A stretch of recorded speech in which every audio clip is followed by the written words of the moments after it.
Good evening, ladies and gentlemen. Thank you so much for joining us for the special edition of HR Mentorship Learning Series. And we'll be looking at the topic Nigerians 2026 Economic Outlook, HR Strategy to Support the Business and the Employees.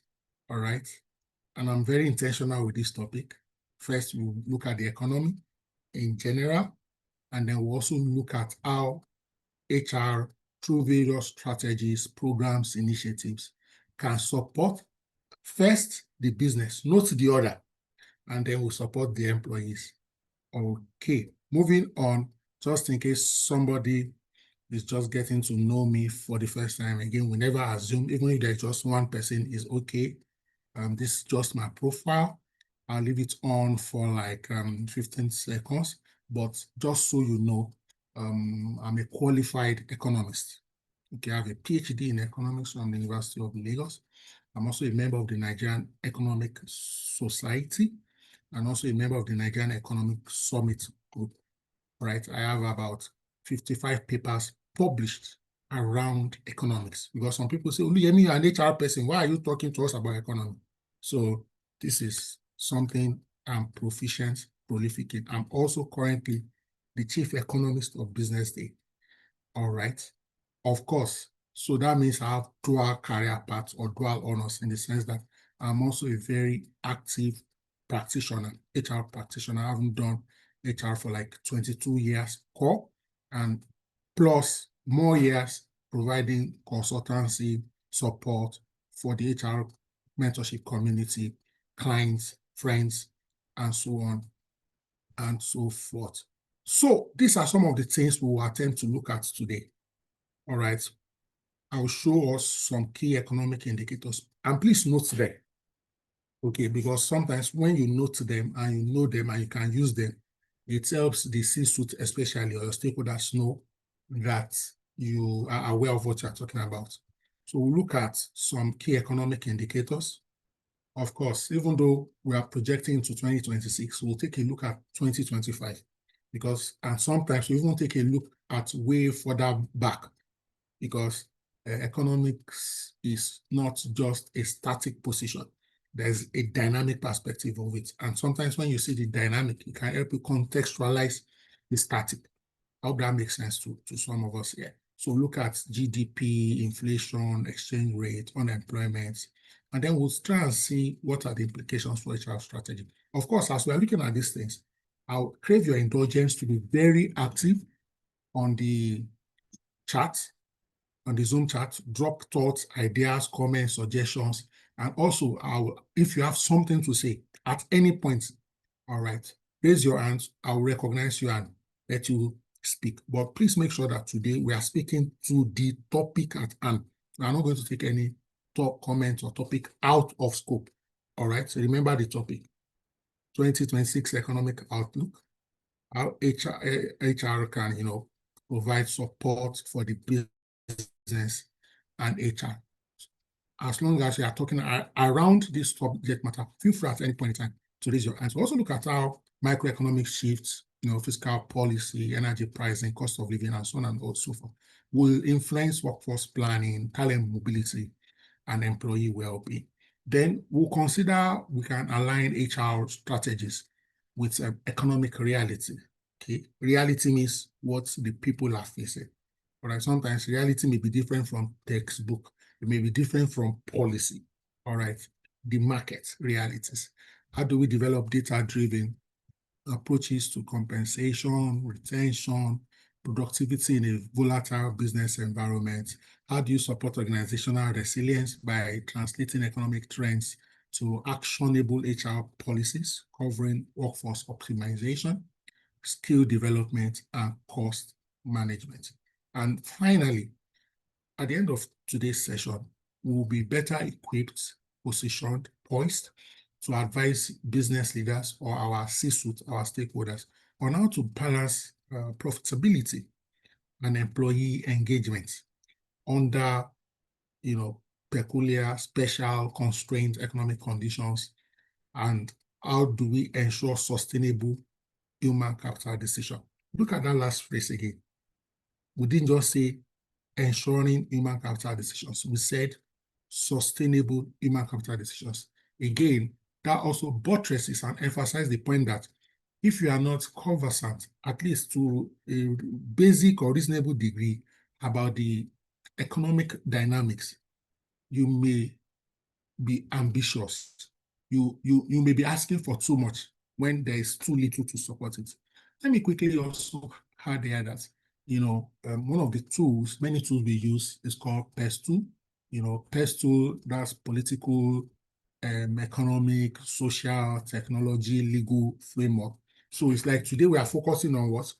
The economic perspective of that PES2 tool that you can maybe use to scan the environment, look at your organization, and then maybe forecast and plan.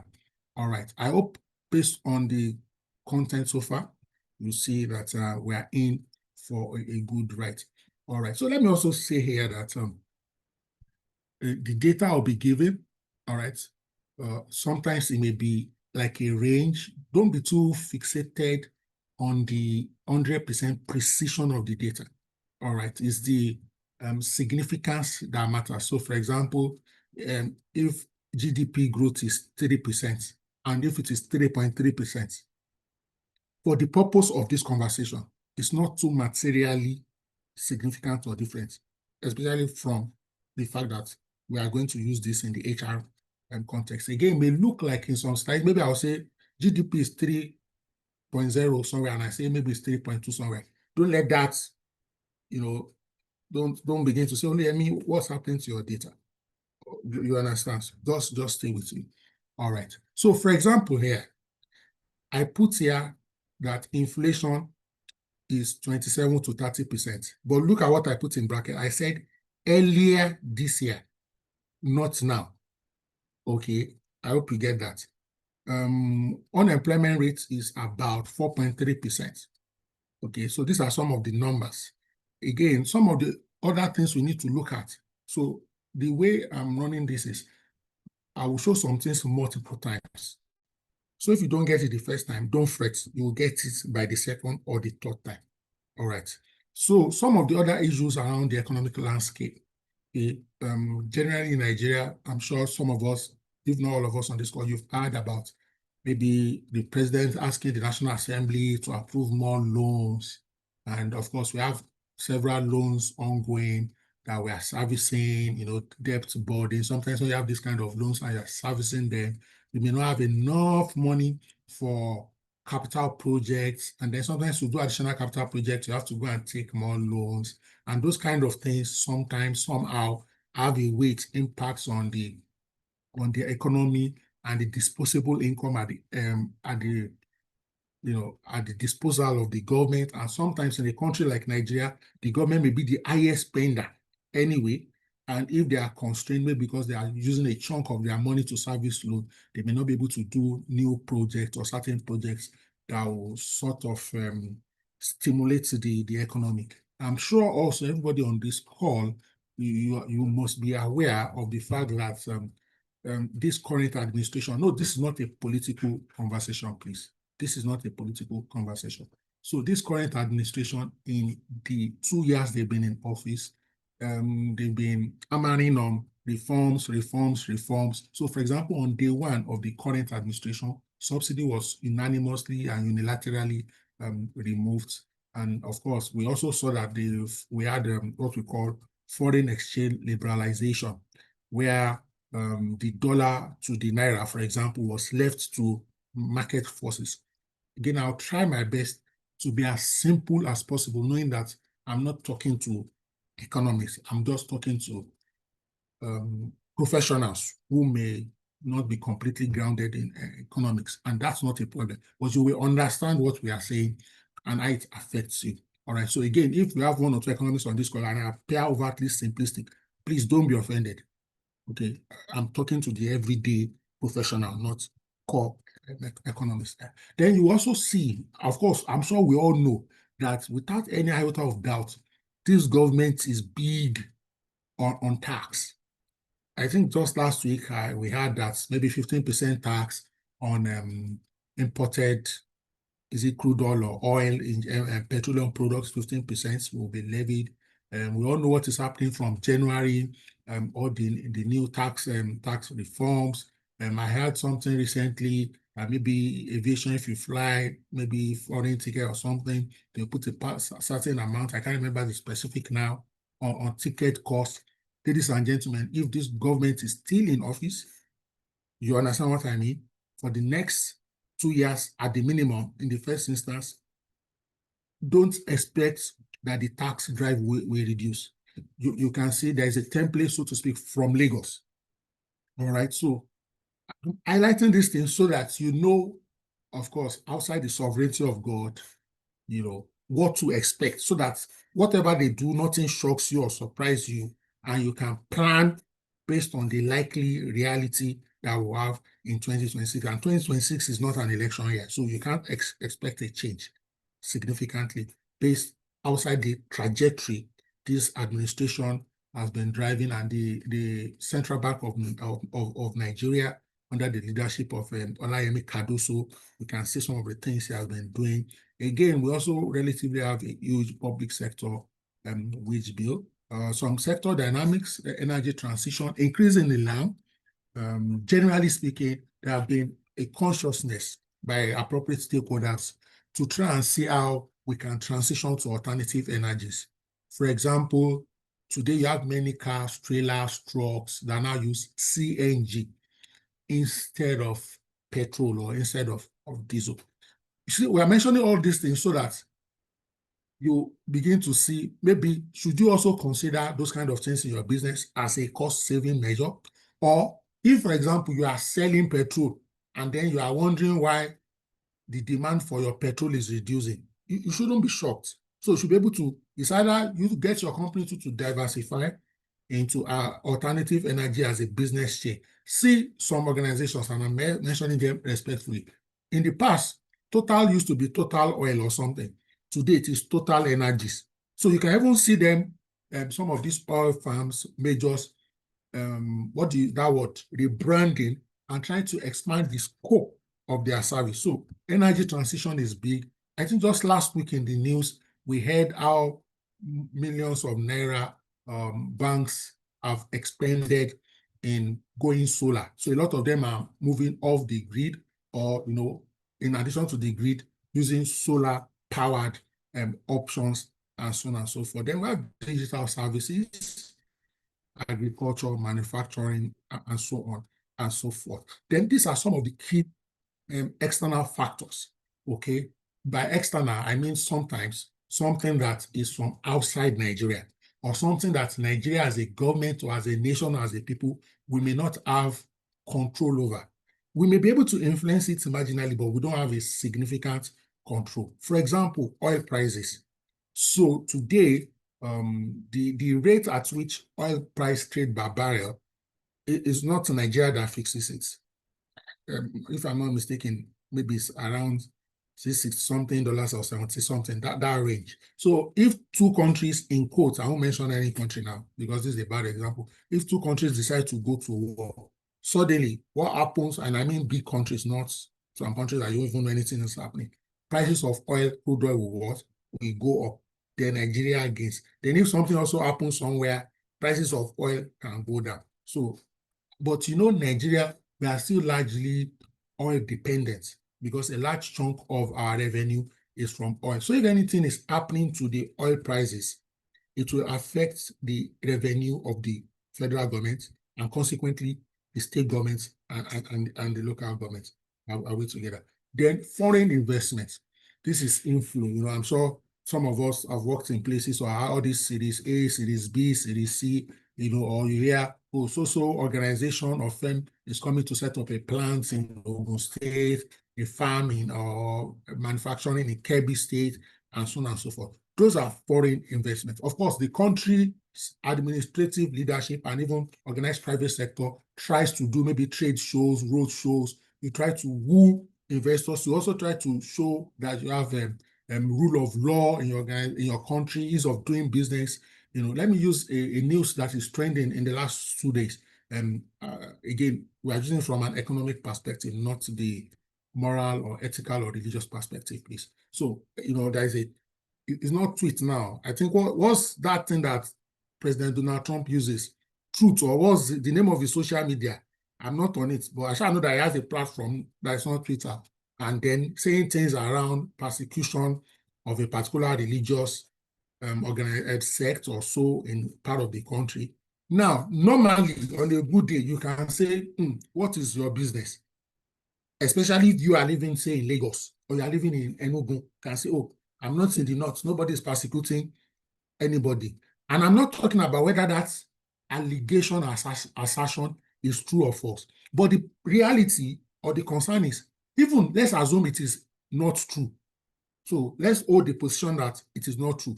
But because the President of the United States of America has said it on his Truth platform, if you are an investor in Germany, okay, thank you so much, Emmanuel Abegunde, my brother. I recognize you. Welcome, my brother. I also recognize you, my brother, Victor Onyeka. Thank you so much. Now, let's be, of course, one of the things we assume in economics is that we are always rational. Now, if you, a Nigerian, but assume you're a German or you're a Japanese, and you want to come and invest in Nigeria, it doesn't matter your religion, whether you're a Muslim, a Christian, a Buddhist, but you heard that the President of the United States of America has said that it seems like there is persecution against a particular religion and country, and they may put boots on ground if possible, or they may interfere. What do you think decision you will take? At the minimum, you will withhold your money. You will say, oh, let's give them 1 year, let us watch. Let's give them 6 months, let us watch. Why? Because any country that there is war, except your investment is in military hardware, you know you will incur some losses, especially in the short to medium term. So again,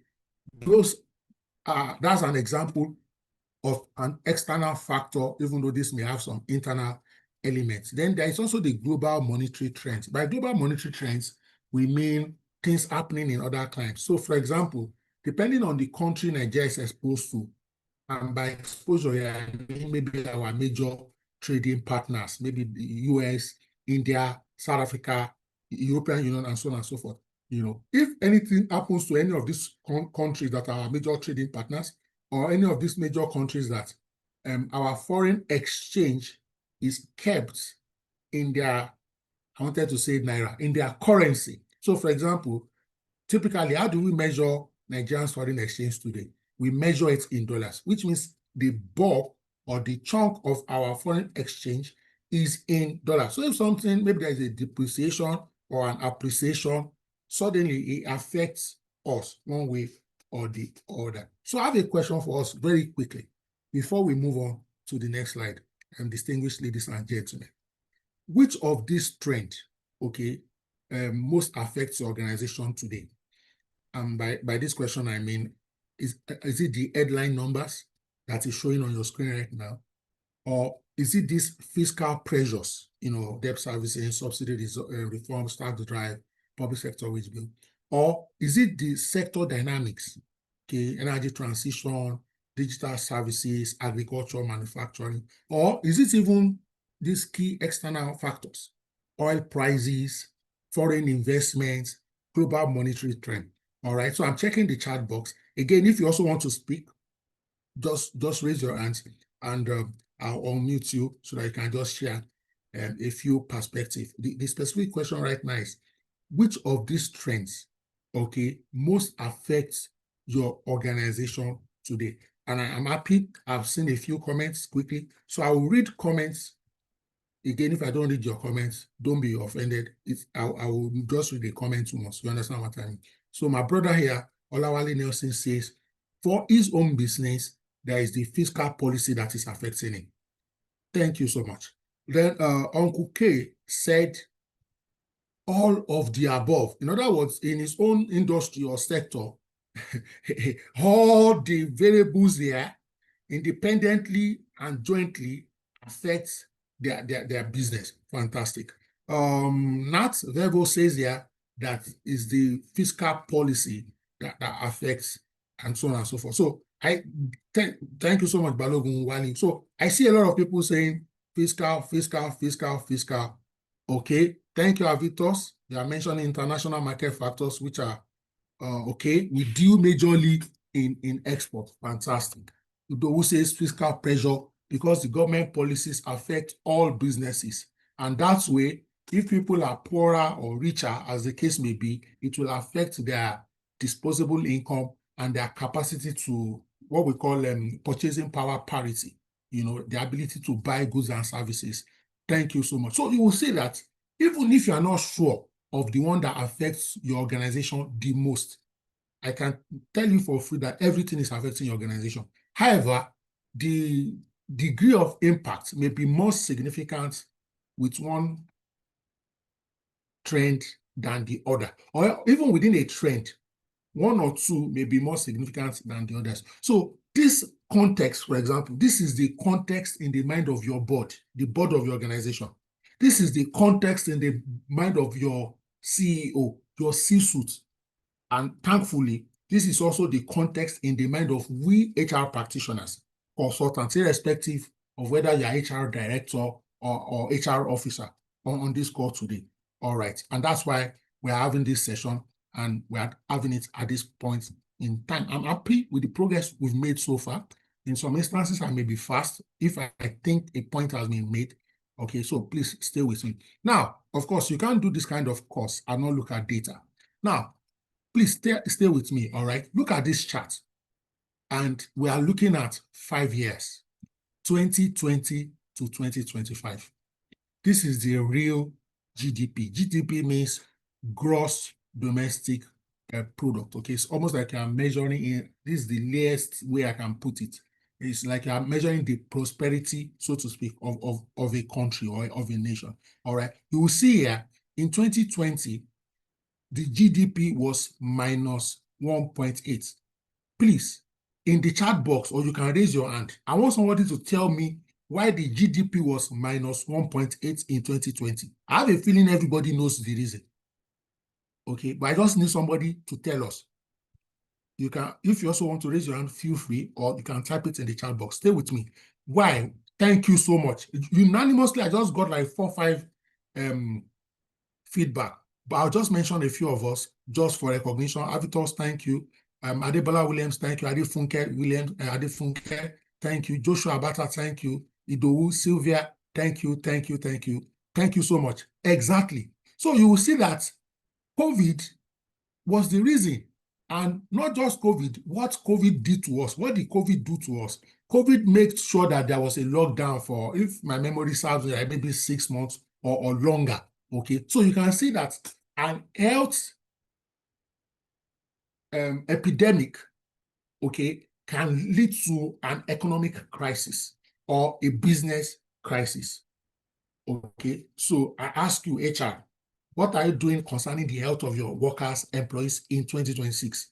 Seeing how health as standalone made a country or the whole world lose significantly. All right, so that was what happened. By 2021, so to speak, we bounced back stronger, 3.6, 2022, 3.3%, 2023, further decline, 2.9, okay, 2024, we improved towards 3.5, and so far, so good.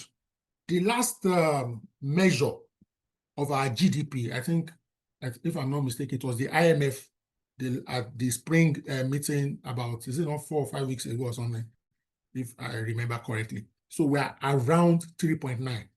Now, what, again, I mentioned earlier that we look at static and we look at dynamic. Static is we are at 3.9. Dynamic is see where we are coming from. So chances are that we will continue to grow. Are we together? Chances are we will continue to grow. Stay with me, ladies and gentlemen. Stay with me. Next, we are looking at our gross foreign reserves. Okay, gross foreign reserves. And we are just looking at this year. All right, from January 2025 to October. October is last month. Don't forget that today is November 2. So there's no data for November yet. We will get November data in December. Is someone with me? But look at this. Now, anybody, you can drop in the chat box. You can also raise your hands to talk. From what you see, what is happening to our foreign reserve, please? What is happening to our foreign reserve? Why I'm happy we're having this conversation is so that when you are engaging with your C-suite, your board, your stakeholders, you are speaking with authority and certainty. So that if you say, oh, let's do this next year, because nobody should come and bobo you. Thank you so much. Thank you so much. Uncle K said it is what? Increasing. Okay, Avitor said there's gradual increment.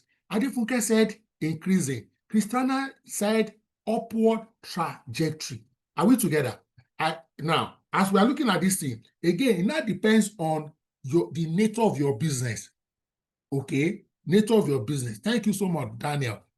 Consistent improvement. So that is what we are seeing so far. That's what we are seeing so far. Now let's move to another important parameter in economy, in the economy, okay, in economics generally. And this is what? Inflation. What is inflation? Elementary economics, O-level economics. Inflation is maybe when you have too much money chasing too few goods. In other words, the prices of goods and services will be high, to be increasing. Okay. Now, look at inflation is red. Now, pay attention to the timeline. Okay. So for this particular illustration, again, so that we can see the trajectory, I've taken the data from January 2024 to September 2025, which is just 2 months ago. All right, 2 months ago. All right. Now, look at it. You will see that in January 2024, it was around, say, 30, thereabouts, the 30%, the inflation. And then you can see, so by January, it started coming down. And as at September, inflation, I think, has dropped to like 21% or 20 point something percent. Okay, but you can see, of course, again, what we anticipate based on data is that it will most likely drop further in 2026. We anticipate around 18-19%. All right, of course, nobody is God, so you can use existing data and behavior to predict. Let me use that word, or forecast. So that nobody says, oh, Oluyemi said it will drop to 18%, but it dropped to 16%. You can see how we've shown how so many parameters, variables, forces act on some of these things. Of course, MPR, that's the monetary policy rate. You will see that it was consistent for a while. It was only, I think, last month that it dropped a little. We also anticipate the MPR will also drop a little in the next CBN Monetary Committee meeting. If it drops a little, most likely it will also impact and reflect on inflation. So, for example, this is good news. If inflation is coming down, it's also relatively good news if the foreign exchange is going up. Are we together? Ladies and gentlemen, I need us to pay attention to this slide. So, technically, and from data, I've showed us 2 or 3 pieces of good news. Please, this is not a political class. We are using data. So foreign exchange, things are looking up. Inflation is nosediving, which is good news. But stay with me. And that's why we're having this class. Sometimes people can cherry pick data. And they will tell you that, oh, for example, inflation is dropping. Why do you think we should give staff more money? Inflation is dropping, don't worry. And they are correct with the data. But is that the whole information? And that's why we are looking at multiple parameters today. Now, look at this. 2 charts are showing right now. Okay. And we are looking at, and this is an aggregate data, please. And this data speaks specifically to people from low income to mid income. So the range is low income, in other words, almost from poor people to mid income, even though today we claim that the middle class has technically been wiped off. So this may not affect a millionaire, a billionaire, you understand? And if this doesn't affect you, we thank God for the grace of God in your life. But look at 2019, which is just 6 years ago. The average household used to spend 35% of their total income on food. I want that to sink. As at 2019, the average household spends what? 35% of their household budget. So which means, for simple analogy and clarity, so which means if the family earns 1,000 naira in a month, how much will they spend on food in that month? 350 naira. I'm using 1,000 naira so that the arithmetic is easy for all of us to grasp. Are we together? Of course, it's not only food you spend money on. So maybe they spend 25% on rent, transport, 15%, others 25%. Now come to 2025. I want to be sure you are following me. How much was the percentage of total income spent on food now? Anybody in the chat box? Let me see. Yeah. Thank you. You guys are following. So while we are still on this, I think I've seen 1 or 2 comments. So let me quickly read them so that the event doesn't overtake them. Avitos here says, Doctor, with the fall of inflation, are we positively seeing the reduction of food prices of goods and services? Aside from rice that has significantly dropped, market people will bear witness that prices of things hasn't dropped, and much so as inflation actually reduced to the common man, fuel is still rising daily. These are good questions. Okay, and as if I knew this kind of question will come up, you can see what we are looking at now. So you will see that there is pressure. If before people were spending 35% of their total income on food and now spend 70% of their income on food, you see that something has changed. Okay, and which means no matter how much you are paying people, the way they look at the money now, it's almost as if they use the money you pay just to eat in some cases. Okay, so let's continue looking at the data. Your question will be somewhat addressed completely. Just stay with me. But I love that question. Please pray for me that nothing will happen to my network, because we have maxed out at 99. So that, because if I'm logged out, even me, I will not be able to come in. So I'm putting my co-host on notice, Madam AJ and Uncle K. Okay, let me just say Auntie AJ and Uncle K, so that we are using the same metric. All right. Thank you, everybody who has joined. Again, this will be recorded. If I'd known, I would have pushed it to YouTube, but not to worry. We'll share the recording online for people to listen to at their own convenience and pleasure.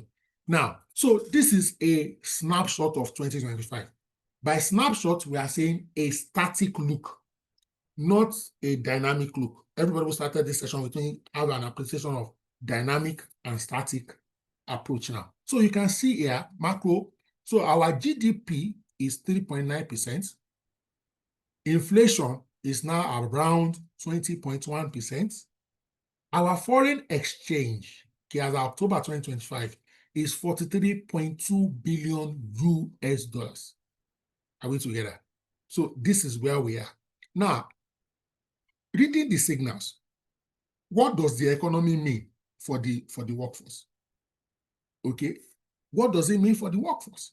Let's take real income erosion. And that's what Avitus was mentioning in his question or comment or contribution.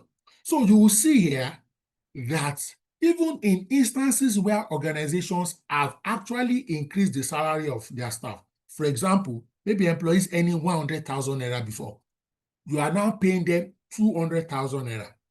From your perspective, you have tried.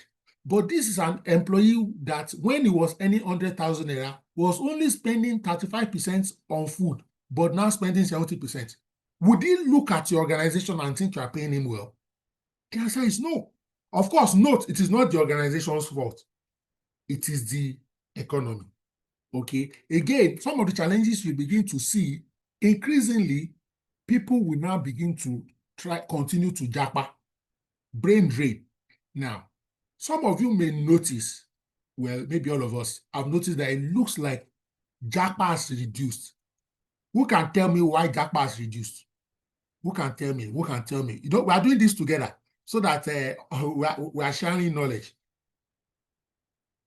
Exactly. Somebody said the price of rice is reducing, but the price of gas is increasing. So one is dropping, the other is increasing. Who can tell me why brain drain, so to speak, or japa has somewhat reduced? Anybody? I'm checking. Why has talent migration somewhat slowed down or reduced? Anyone quickly? So you will see here, thank you so much, Victor. Victor says the destination for japa is no longer greener in quotes. Okay, fantastic. Adefunke said tighter immigration laws. Sylvia said the policies of other countries. So you are having countries like US saying America first. Even in UK, people like our cousin, or is it our sister, we call her, Kemi Bednock, saying, it's tighter immigration, even in Japan. So you can see that if not for those tighter migration policies in some of these countries, we will have experienced greater amount of migration. Thank you, my sister Hayden. I see you, Sister Hayden Anaba. Thank you for joining. She said that the cost of traveling has increased. True. Tickets have increased. People in the hospitality and travel industry are feeling it. People are not traveling as frequently as before because of airline. Thank you so much. It also says the favorable factor, which is the fact that you can bring in your dependent, is no longer available. So again, we have used time now to see that some employee retention we are having in our organization is not because of our organization. It is because the place they are going has blocked them or has made the ability to come tighter. So you see, that's an external factor that in quotes may be to the benefit of the organization. And then we are beginning to see, this productivity gap. All right. You will also agree with me that this economic pressure, especially that we have felt in the last 2 years due to the various reforms by the incumbent administration, the central bank governor, and due to, the increment in, tax compliance, trying to introduce different taxes and so on and so forth. One of the things that is now happening to employees is that even the staff that before now did not care really about side hustle, everybody is doing side hustle now. Is there anybody on this call that is not doing side hustle? Note, those are the billionaires in our midst. The reason is, no matter how much any organization is paying any employee, based on the data we have showed so far in this session, moving from spending about 35% of your income on food to 70%, don't forget that those your other needs will not disappear. Exactly. Sylvia has started marketing that in they find a side gig. Okay.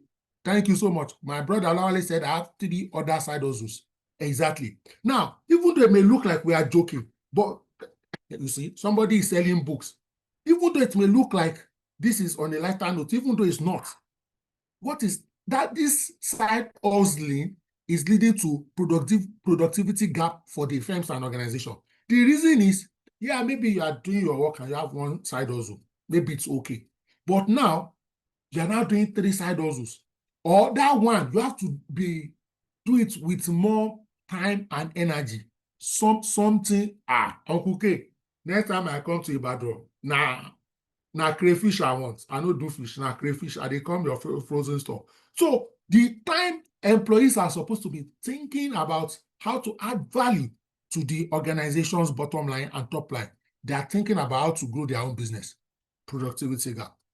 Okay. Now, some of these issues we are raising, I don't know, maybe somebody will say, okay, do we have a policy for side hustle in our organization? Maybe you want to come up with a policy right now, knowing that based on this reality, it may almost be suicidal for employees not to have side hustle. So maybe things like what constitutes a conflict of interest. Do you want to highlight it now? I like Uncle K now is doing frozen fish. His company is not selling fish. In other words, it's not selfish. If you don't get it, forget about it. Key question for us. What are you seeing as the biggest workforce pressure? Where you work now, not your side hustle, in your organization. Okay. What are you seeing as the biggest workforce pressure? A lot of things are causing pressure. Economy, inflation, migration, productivity gap, all of these things. Someone says, yeah, before we think outside the box, we now think without the box. Okay, before we think outside the box, now we don't think without the box. Okay. Someone says, the HR head in our company just sent a mail on conflict on interest last week. Many employees are becoming distracted. Thank you so much. Thank you so much, Avitus. Eniola says, no more zeal. Exactly. There is pressure everywhere. There is pressure everywhere. And we must understand this pressure. Now, let's quickly look at the organization. Okay. How are all these things affecting the organization? When I say all these things, I mean the economic dynamics. How? Now, there's no figure in this box. It's intentional.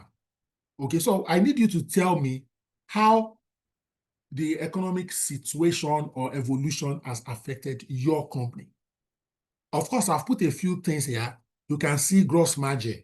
You can see finance costs. You can see inventory. You can also see time to hire. But what I can tell you for free, ladies and gentlemen, even as I look forward to you dropping how your business, your firm has been impacted by what we have seen so far in the economic circles in 2025, okay, and then from 2024 to date, you will see here that OPEX, which means operating expenses, has continued to go up. Many organizations now pay more for electricity, pay more for fueling, for diesel, even if you are shifting to alternative energy sources, especially if you are going for solar. At least the initial cost of setup. So you see that companies are incurring more costs.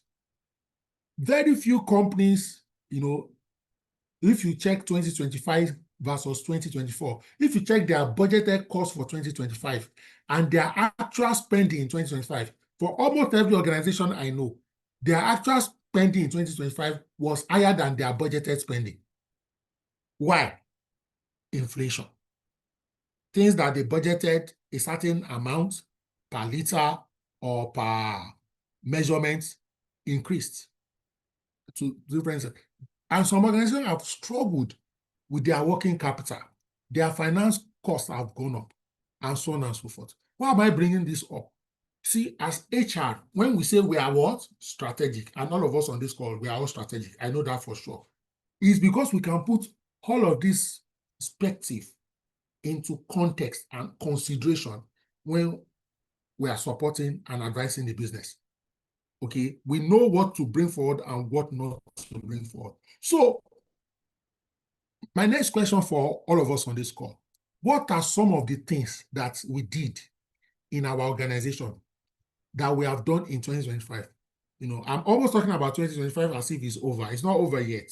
Today is November 2. But chances are, whatever you have not done till now, that you will do it in the next 30, 40 days is minimal. Of course, nothing is possible. They say 11th hour what?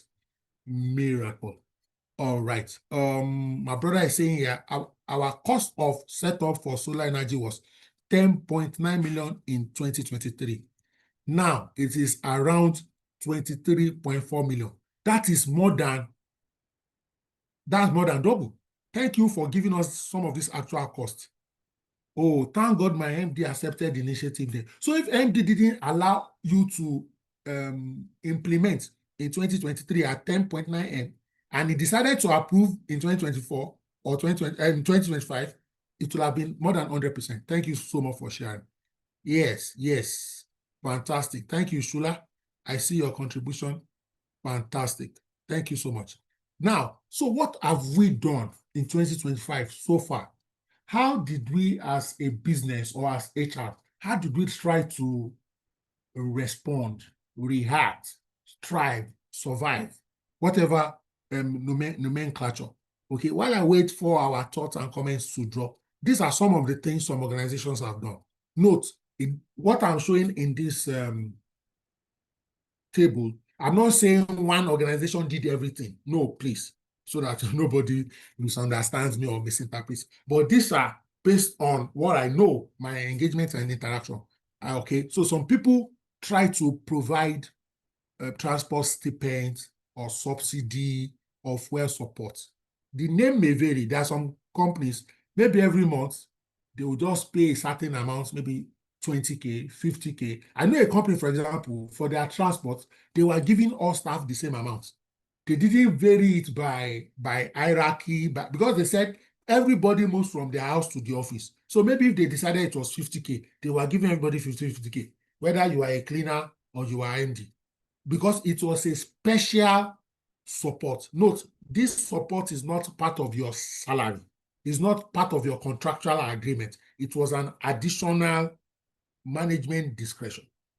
Okay, I don't know if anybody did anything like that. Some did it maybe once in a quarter. Some did this once or twice and stopped. Some have still managed to do it maybe every month. Some are doing it like every quarter. Oh, thank you so much. Thank you so much. I'll just mention your first name for privacy. Gabriel said, my organization is paying 10K. Please listen to this. 10K means 10,000 naira to all staff. Then listen to this. And third parties every month. Third parties means maybe they are outsourced, they are contracts, vendors who work on site with them. So they are giving everybody 10,000. Yes, I know somebody can say, oh, 10,000 will not do anything. My brother, my sister, is better than nothing. It's even that gesture, that thought or thoughtfulness. Thank you so much. Uncle K said, we did 50K for all staff during the fuel subsidy removal. Thank you so much. I appreciate how people on this call are using their actual organizational experience or experience on the field to buttress some of these points. So I just don't think I just came up with things. No. Thank you so much. We did same thing across board as palliative measure for 12 months before salary increment in January this year.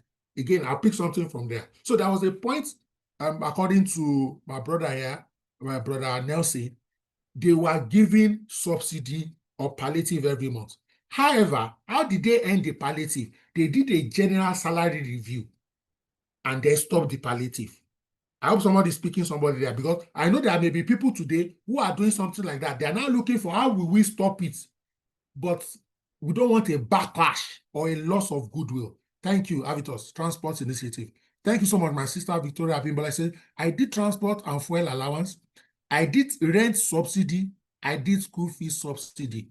My sister, I'm clapping for you and your organization. 3 goals are for you for those 3 initiatives. I will read that again intentionally. For my sister, they did transport/fuel allowance. Transport for the people entering public transport, fuel for the people who have cars. You can see that. Then they did something called rent subsidy to cushion, to augment for the rent. And then maybe sometimes like October or a school fees window, they also gave out school fees subsidy. Of course, it's subject to what you can afford, but you must think through it and make proposals. Let me see. Shula says provision of transport allowance, fantastic. I love this. Thank you, Shula. A percentage of commission from sales is distributed each weekend at management's discretion. For hiring, I switched to free hiring platforms and found a code to multiply airtime for the customer care to reduce how much airtime they are giving. You can see people thinking out of the box, without the box. Thank you so much, Analysis. My organization did urgent, I like that word, urgent salary increment, 53%. I'm tempted to say how much were people earning before, but don't say it. That's on the lighter note. Urgent salary increment. My brother Lambano says 100K for all staff till April 2025 till July this year because of salary increment. So they were given 100K and then at some point they stopped it because they earned salary. Somebody said we introduced back to school support last year for all staff.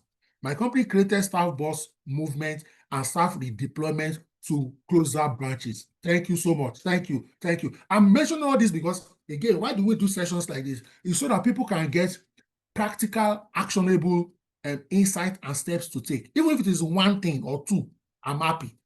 This is fulfilling. Victor also said that they did staff reshuffling. In other words, maybe they moved staff closer to branches, closer to their place of residence. That's a very brilliant idea. Okay, thank you so much. Cecilia says many of our non-management staff work 2 days hybrid. They introduced the hybrid work, remote work. Thank you. Avitor says we did inflation adjustment this year for all staff. Okay, so in other words, you did cost of living adjustment, because when you do cost of living adjustment, one of the parameters or factors in cost of living adjustment is what? Inflation. Thank you so much. Thank you. Thank you. Please keep these comments coming in. Thank you so much. Omo Bolanle, management reviewed transport expenses across board last year and even this year, but fortunately, inflation keeps eating it up. You can see that. So you are increasing, or your firm is increasing, but the economy is not smiling, and it's almost not making your efforts to be appreciated by the employees. Okay. So affordability is key. Transport stipend, fuel support, meal subsidy. Some companies that were not doing maybe breakfast before started doing it, lunch before started doing it, or they were doing lunch but they had to increase it. Okay. Some hardship allowance premiums, some media allowance reviews. Then with respect to retention, cost of living adjustments, top-ups for junior field staff. So some organization, I know an organization personally, they focused only on their junior staff, and they did like a 100% salary review for junior staff. Why? Don't forget, people who are spending like 35% of their income on food, now spending 70% on food. Who will it affect the most? Junior staff. Sometimes when you are fighting for those staff, and please, by all means, all employees are equal, please. But again, let's be realistic. If you check many organizations, and with due respect, please, I honor and appreciate everybody, irrespective of their status or cadre. I'm a firm believer in humanity. But if you check, most of the time, you will see that it's your junior staff that will have 4 children. The oga at the top will have just 2. So you will see that the burden that the economic situation is placing sometimes disproportionately affects negatively people at the junior staff. So I know an organization, they did like a 100% salary review junior staff and did maybe between 20 to 50% review for senior staff. I know some senior staff were not happy. They felt, why not do? But the company didn't do it, not because they didn't want to, but because they will not be able to afford it. Okay, again, I see here, Cecilia says, our management staff who were not on hybrid, okay, the email disappeared. Okay, message, I've seen it again. I found it. Our management staff who were not on hybrid were paid 25% of their gross salary. I like what them Cecilia did now. So they differentiate compensation on people who are doing hybrid work versus people who are doing on-site. Of course, the person doing on-site will incur more on transport. You can see that. Fantastic. Fantastic. All right. Okay. Sylvia is saying, but the new tax law will affect the senior staff more. True. True. If you are proposing any salary increment in 2026, for example, and at the minimum, you don't want your people to be worse off, you can recalculate, do some engineering, and see what it will be the impact of the new tax on their salary, and then correspondingly increase their salary such that their new nets will make them not worse off. Or if you can add something to it, something significant, please go ahead. Okay, good. Thank you so much. Please, let's keep it coming. With respect to capability, this is what some of the things that HR people did, management did. Some companies began to accelerate what we call cross-training, making people to be able to fit for multiple job roles, functions, or sometimes multiple departments. Again, I've seen companies in 2025 here, if a staff for any reason resigns, maybe the staff relocates or gets a better job, a different job, guess what? They will not replace that person. They will just share the job among the current people. Why? They are trying to manage costs. You see situations around some firms now setting up internal academies so that they can begin to build skills and capabilities internally. It's easier to, in talent acquisition, we have what we call build talent or buy talent. Internal academy will help you to do what? Build talent. And when you build talent and you're developing their capabilities, what happens is relatively they are cheaper for you to acquire and retain than if you go and buy a ready-made employee or professional from outside. They typically come at a premium. Okay, skills redeployment, build versus buy pivot, then productivity. Now, more than ever before, many organizations in 2025 focused on performance management. Why? I'm tempted to speak Yoruba, so I'll say it in Yoruba and then I'll try to say it in English. Aranko everybody, man. Please, what is Aranko everybody in English, please? Please, come and help me. You know, there are some things that is in your mother tongue, the full weight of the expression. So, okay, I think I found a synonym. Uncle K say, body they pepper everybody. That's a good draw. Heniola says, everybody they vex. Adebola says, cranky. Exactly. I think you will know the people that went to Montessori. Yes. Victor says, frustration everywhere. Exactly. People they para, people they vex. Management is not smiling at all. So people, anytime, maybe you submit payroll for processing. That's when MD will say, hey, please send me the productivity report for last month. What are they doing, Seth? Why? People are not smiling. So stronger objective key results or whatever performance criteria you're using, again, that shows you what you will take forward to 2026. If they are saying HR, I know some of us have already done our retreat. Some are going to do our retreat in November or December. Part of what you must say, HR, say in 2026, our performance management is going to be more robust. I've dashed you one free key strategy you must be put on the table. If you are doing quarterly before, you turn it to monthly. Okay. Attendance analytics deployed. People are now more conscious who is working, who is not working. Output per full-time employee dashboard, and then workforce planning what? Rigor. Exactly, Shula. Some MDs will say these people are lazy, especially when it is time to pay salary. So, how has 2025 its employees? Okay, real pay erosion. Real pay erosion means the value of what they could buy with their money reduced suddenly. Again, note, this is not the fault of the organization. It is the fault of the economy. This is an economics class. Some people will want me to be mentioning names. This is a wrong class. We'll do another class where we can be mentioning names. It's the fault of the what?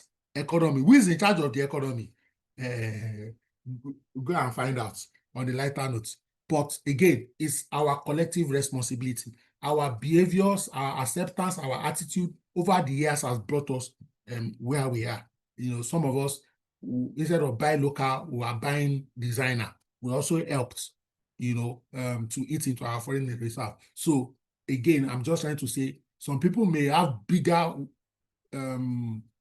responsibility and bigger, what do you call it now? Blame, but all of us are culpable. Let me just say that at the minimum, all of us. So the consumer price index, it eroded purchasing power despite nominal increase. So for many organizations that increase salary, they increased literally, but it led to what we call that word is escaping me now, but profitless prosperity. Yes, I'll say that again. Profitless prosperity, which means you give people more money, but they can do fewer things with the more money. So we say, even though it looks like it is prosperity, but it is profitless. That's what happened to many people in 2025. They got salary increments, but they were still worse off than 2 years ago due to economic dynamics. Commuting burden, fuel and electricity costs raised. We remember, I think this year, last year, all these band A, band B things, fuel, solar, everything, even the cost of CNG, I heard it has increased. Gas has increased. So if even employees who work from home, what happens to them?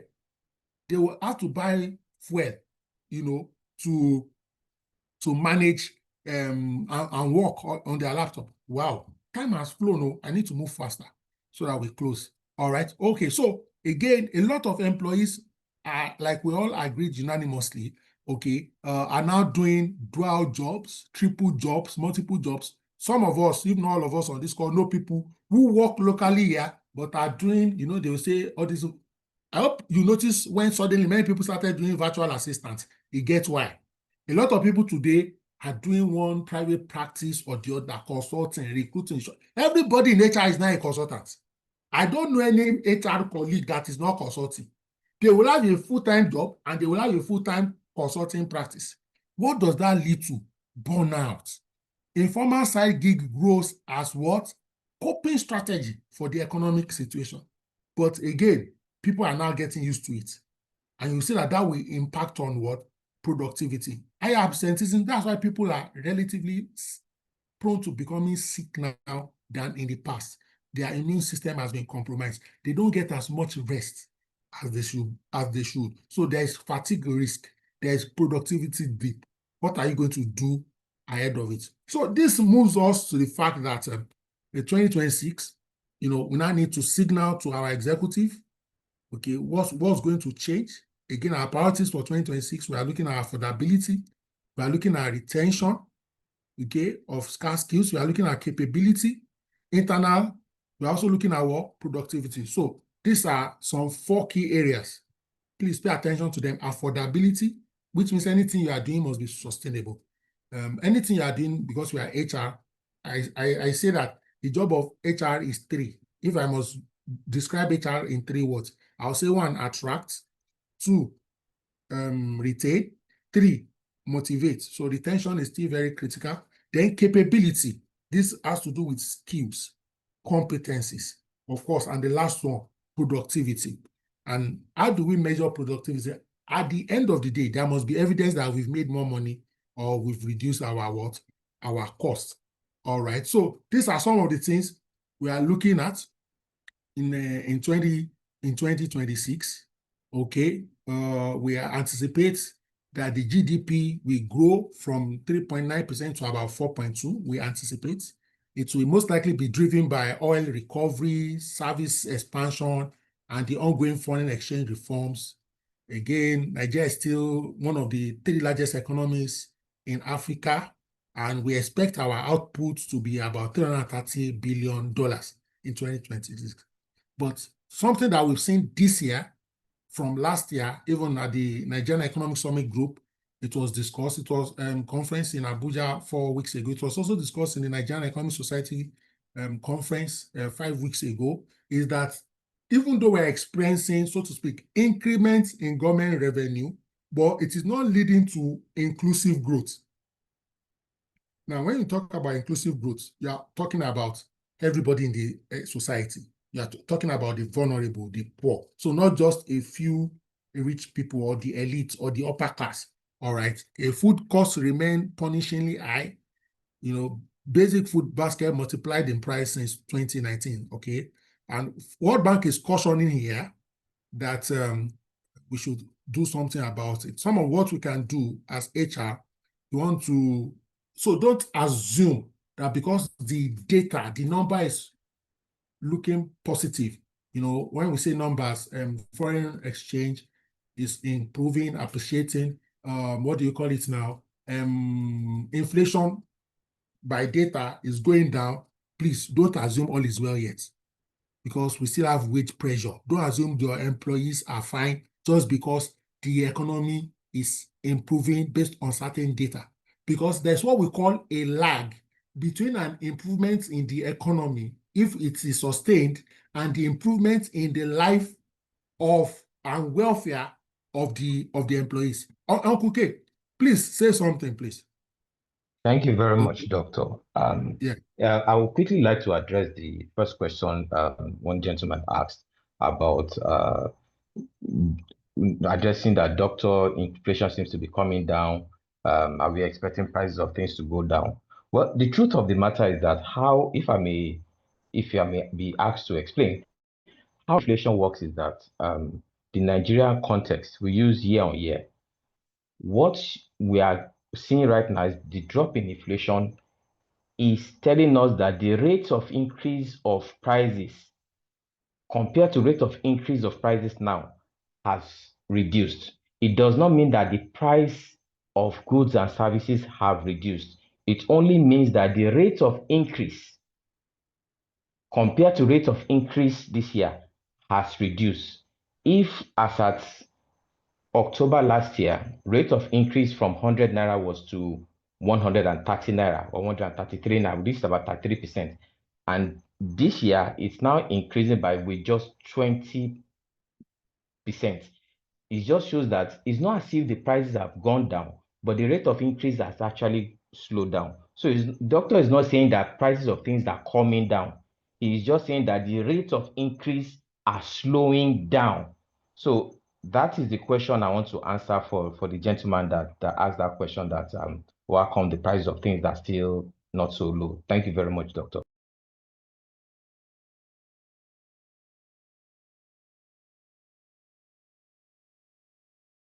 Thank you so much for your contributions, comments, thoughts.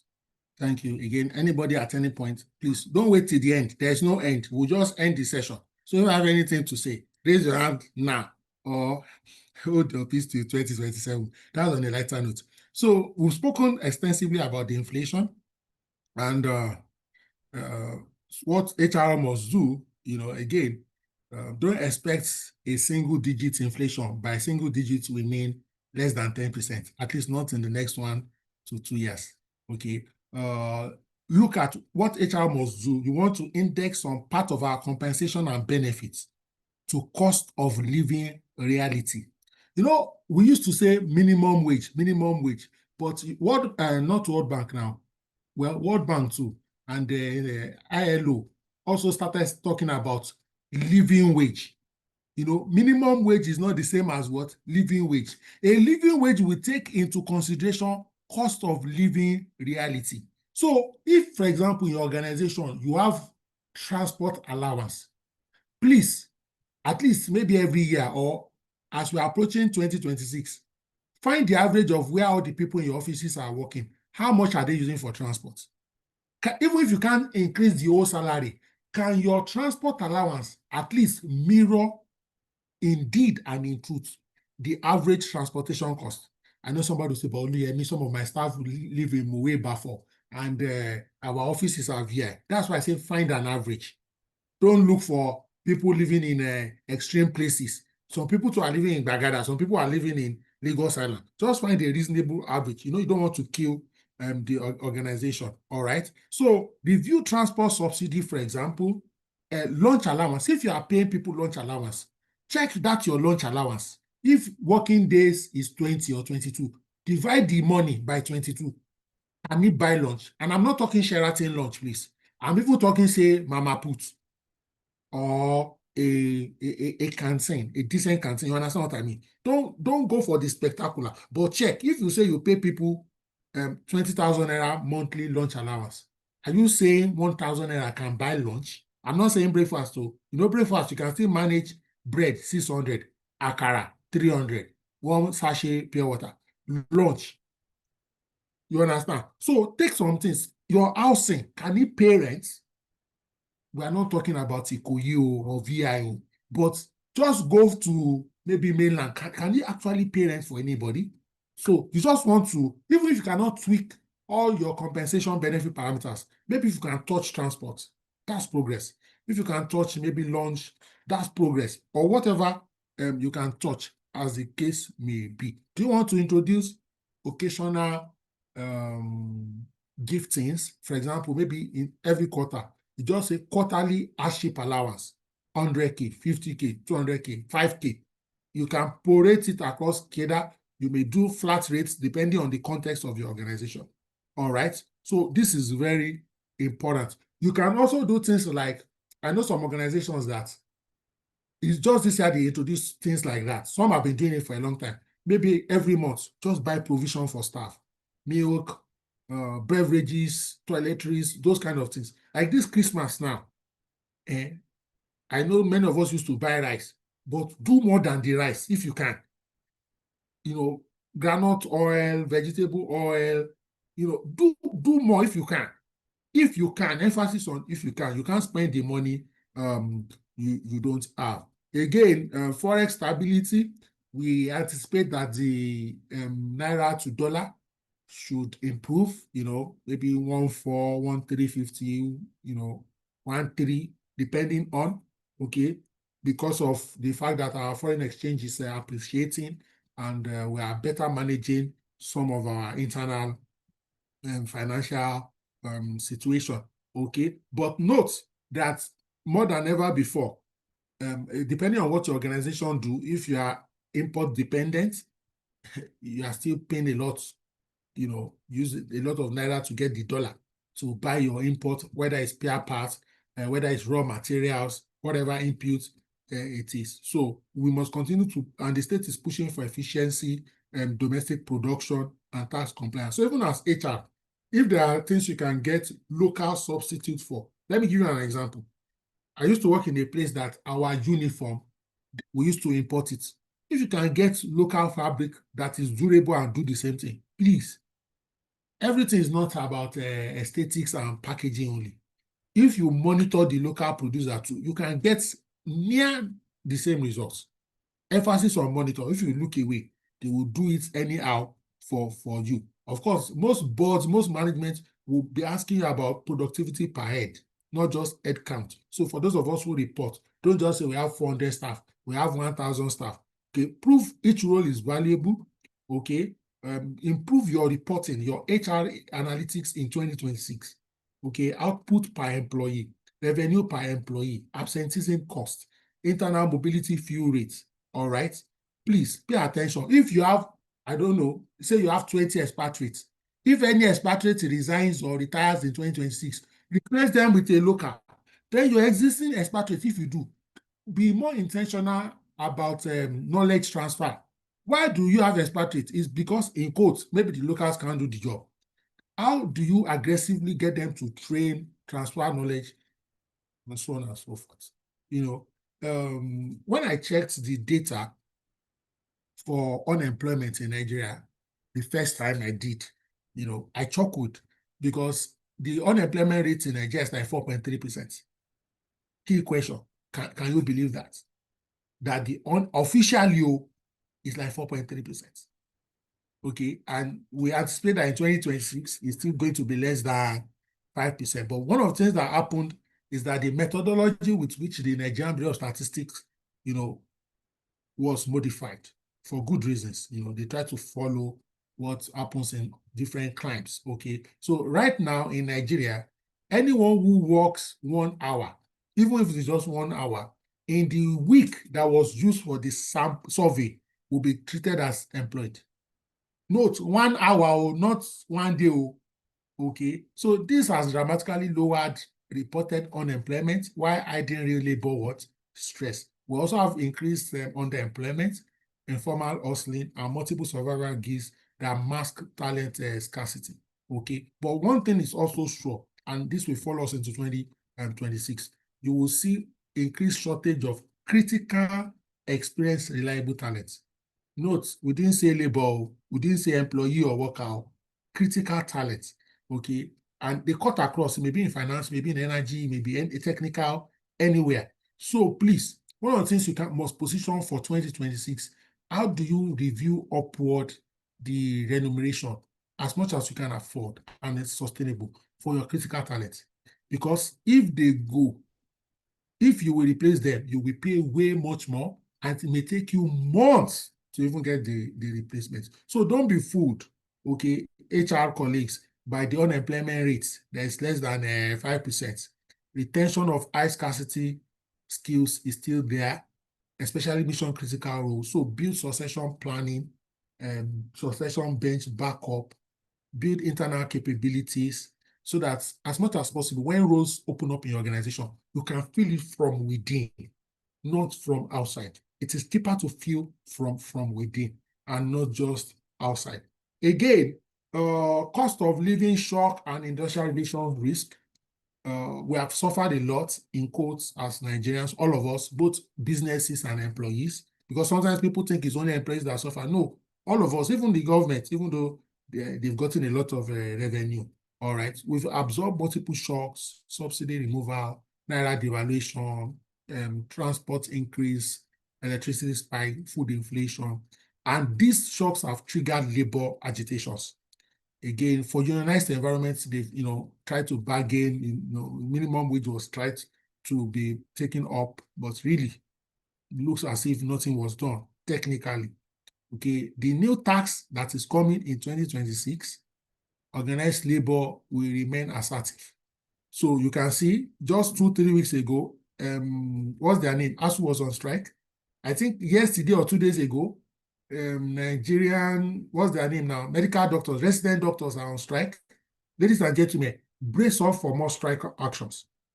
So please, depending on where you work in the sector, don't let any strike catch you unawares. If you are not been befriending adequately your labor colleagues, do so. So that there are some things, maybe, I don't know, I'm just saying, you may want to, as an organization, if you anticipate a strike, maybe push more product to your distributor than you will normally do. So that even if there's a strike for 1 week, there will be enough stock with the distributor to sell. I don't know if I'm making sense. When you think like that, you can go and advise people who are in charge of your sales to say, look, currently today, if there is a 1 week strike, would we have enough product in the market to meet our customer needs? This is hypothetical. If they say yes, okay, can we move that to 2 weeks? What are you trying to build? Resilience. You don't want a situation in the unlikely event of a labor strike or industrial dispute that your economic loss will be too massive. So do you want to say, oh, do you stock more of certain things? Do you produce more of certain things? And so on and so forth. On a lighter note, even though it's real, unions are now more active on WhatsApp. WhatsApp unions and informal employee blocks now mobilize faster than what? Traditional unions. Of course, traditional unions also use WhatsApp to mobilize their members and so on and so forth. So please treat organized labor and also even informal labor as strategic stakeholders, okay? Not just industrial relations problems, all right? Anything can happen. Look at your welfare programs. More than ever before, engage with your union members and your employees, your workers forum. Some of us maybe before used to do, what do we call it? Town hall meeting every month. Some of us have stopped. Please bring it back. You see, and I'm saying this respectfully, the average worker, not all of them, the average worker, if you let them know, this is what the company is going through, this is what we have done, this is what we plan to do, this is why we have not done these things, you will calm frame nerves. And then if you identify a few troublemakers there, you can isolate them, you meet those ones one-on-one even more frequently and find a way to support them extra so that they won't do too much pressure unnecessarily. So you give them information, you enlighten them, you let them know genuinely how the organization is trying to support them so that you are not caught flat-footed. So it's very important, ladies and gentlemen, affordability and welfare. We must focus on driving productivity and skills. We must improve and enhance on our compliance and our organizational reputation. We want to avoid any needless reputational damage. Strengthen your HR governance, prove and have evidence that you are fair, you are lawful, you are ethical.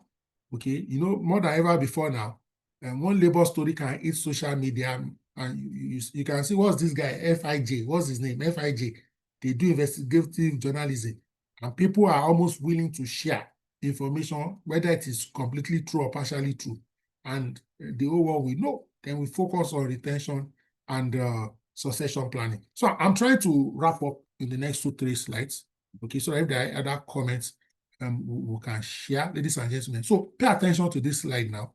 Okay, so we are trying to put everything we have said together. So HR decision tools for economic resilience. So this is like a strategic toolkit for HR executive. Look at this risk area. All right, inflation and cost pressure. All right, what can HR do? Wage review cycle. So if you are reviewing wage every 3 years before, my brother, my sister, maybe it's not every 6 months or every year. Okay, that's what we mean by wage review cycle. You can't say, no, it's every 2 years. The last 2 years are made rubbish of very, very long scenarios. Okay, also look at productivity-based incentives. So you can introduce to your organization, for example, that if staff not in sales if they sell your product or service, give them 2 commission. So it's not only, salespeople that get commission. You may now decide to tinker with the proportion or percentage of the commission. But since your staff are already doing side hustle, can they be doing the side hustle with your own company products? Think about it. I'm not talking about your salespeople or non-skills. Maybe you say for everything you say, you get 2%, 5%, whatever it is. So that's productivity-based what? Incentive. Of course, you want to measure real wage growth versus inflation. So you are tracking. You know the amount you are paying your salary. If you increased it by maybe 50%, but inflation grew by 20%. So which means the real growth you gave your staff is maybe 30% in quotes. But don't forget the 35% to 70% factor with respect to food purchase. Informal labor dominance, you want to see talent formalization and social protection plans. If your company can afford it, if you can, some of the staff that are being casual, do you want to put them in an outsourced web so that they have more decent work environment? Some of them that have been in outsourced or casual for a long time and have worked well, proven their loyalty and contributed significantly, do you want to bring them and turn them to your staff? These are social protection plans.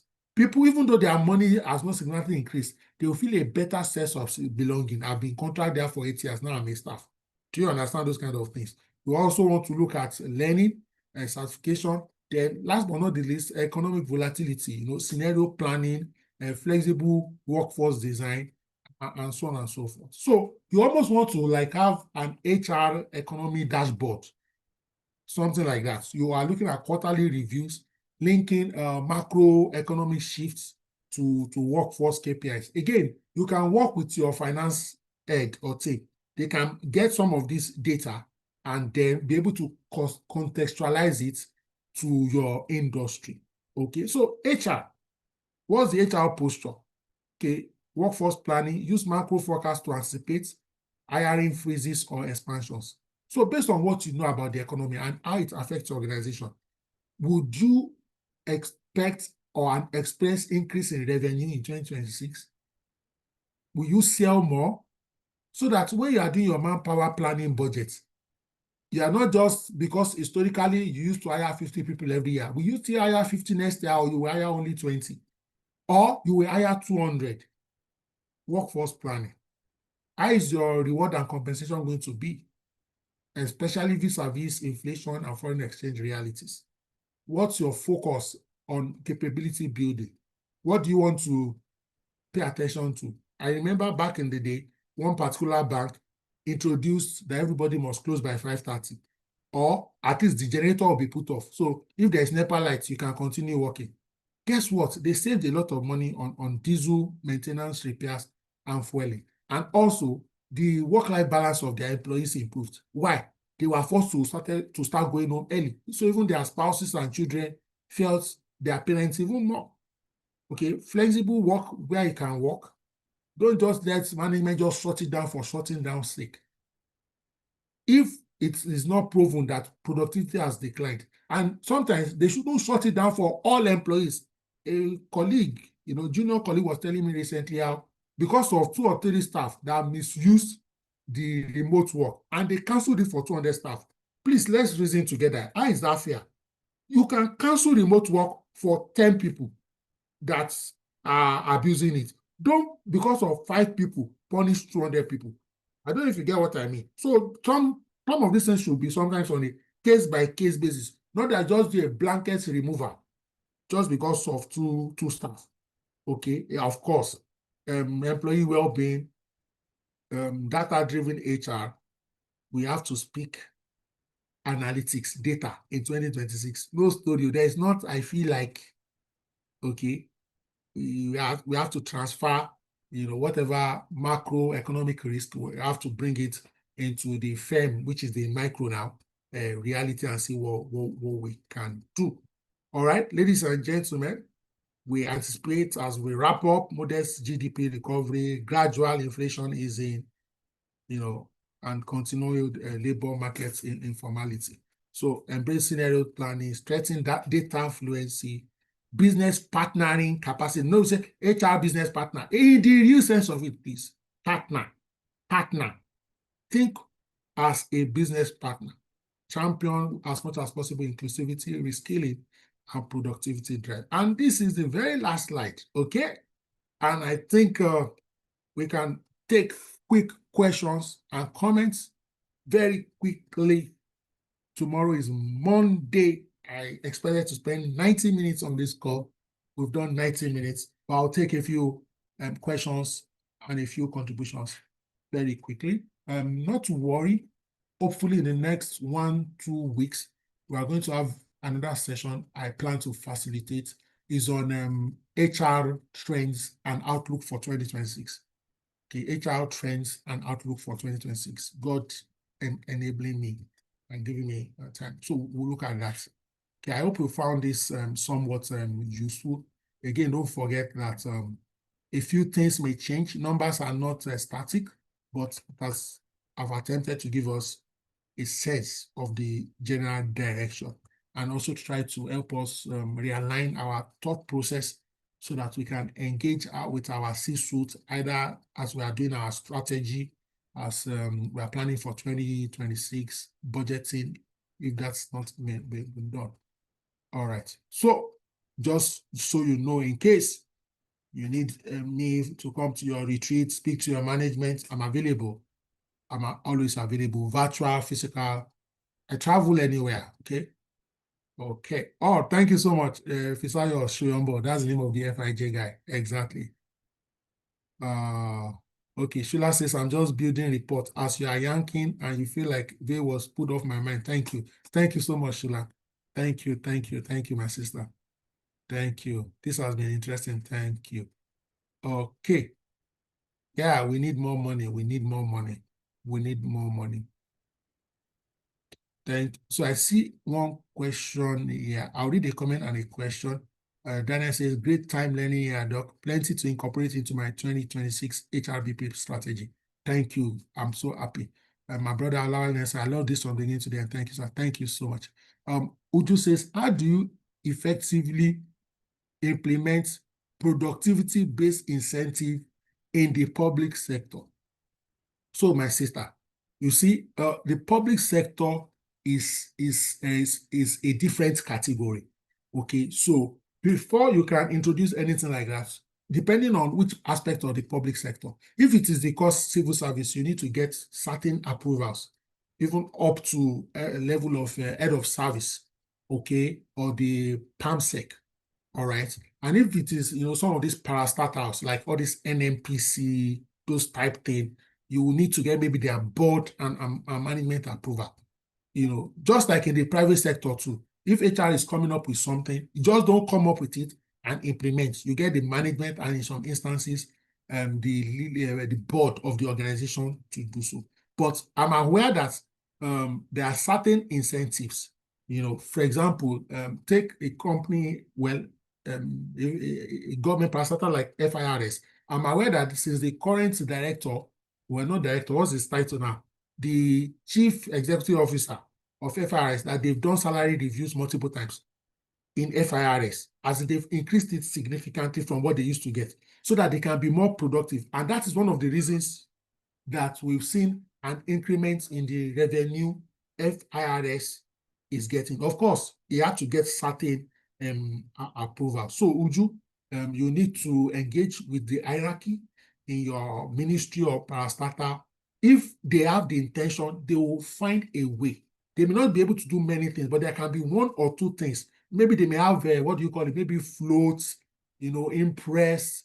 They may have maybe IGR, that they may have some discretion over. You understand what I mean? Sometimes is the intention to do it. Once the intent to do it is there, the creativity without breaking any civil service law will come. And if you need to go and get a waiver and approval or so on and so forth, and on a lighter note, don't quote me on this one. Even if you now say, oh, okay, let's send people on more trainings so that they can get more, what do you call it now? ESTA code. So you can now say it is the people who are very productive. You will send the very productive people on more training. So if maybe all staff are entitled to, this hypothetical, Uju, maybe all staff are entitled to 2 trainings in a year. You now say the very productive staff will be entitled to what? 4 trainings in a year, maybe 1 local and 1 foreign. You get, so that the extra code and the per diem. Uju, I hope I just gave you a creative idea to solve this problem. It's just a suggestion. But again, where there is a will, there will be a way. Thank you so much, ladies and gentlemen. I've personally enjoyed this session and like to call it a wrap here. So we just allow everyone to unmute and say whatever. All right. Thank you. Thank you, Dr. Yemi. My fellow, I see you. Thank you so much. We appreciate it. Wow, God bless you. This you. was very insightful. Thank My you. brother, Emmanuel Adekunle, thank you. Sorry, I was Thank thinking. you, sir. Thank you for the insight. Thank you very much. Thank you, Victoria Abibola, my sister. Thank you. Wow, The session was very insightful. Thank you, sir. Thank you. Thank you, sir. Wow. Thank you, everybody. I'm just seeing everybody that came Well in. done, Yemi. Well done. My chapter chair is here. Oga Kola Ole Nasir. I see you, sir. Thank you, sir. Well done, sir. Good evening, Thank you, sir. Doctor. Good evening. Good evening. I say gone, sir. Great presentation, sir. Well done.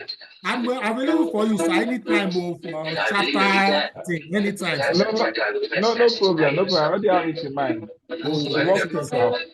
All right. Thank you so much, sir. I'm going to see exactly what that